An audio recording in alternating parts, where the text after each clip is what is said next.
I-share ko lang po sa inyo mga boss kung paano i-connect ang ating signal box sa amplifier para lumakas ang sounds.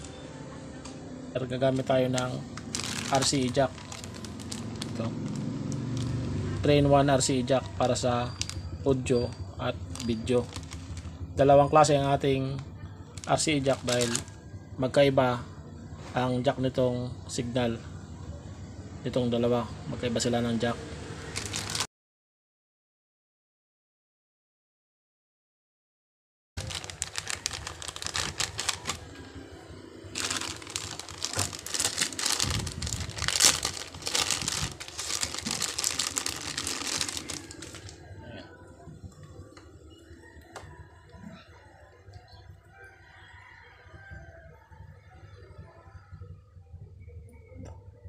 Ito para dito sa medyo maliit. Ito naman dito sa silver.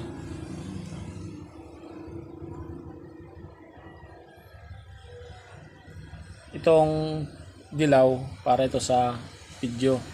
Ito naman ang kanyang audio, left and right. Ito.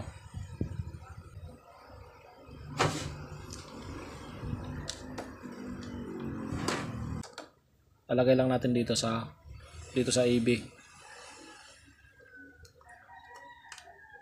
Ilapat lang natin.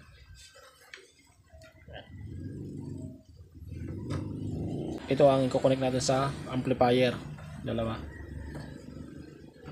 Kung ganito naman ang yung box, ito naman ang yung gagamitin. Pagka pares lang ang paggamit niyan, nalagay mo rin dito sa AB, audio video. Yan. Tapos ito naman sa doon sa likod ng TV. Tapos cable wire, HDMI para sa video, power adapter. Yan. Lagay natin dito sa CD, BCD. Yan. In. Pwede rin dito sa super bass. Isa lang ang selector niyan, yung CD at super bass, isa lang ang selector, pero magkaiba ang tunog niyan dahil dito nga super bass. Ito tuner, ito naman tape, pwede rin dito ilagay. Ganyan, sa tuner o kaya sa tape, pili ka lang diyan. Bali, nailagay natin dito sa CD, BCD. Siselect natin doon sa harap dito sa CD kasi ang dito yung jack. Yung sounds nito, itong jack, ito ilagay natin doon sa CD, BCD.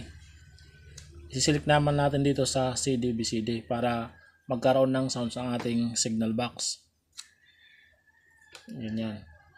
Selector. Ay po mga boss, na-connect na natin.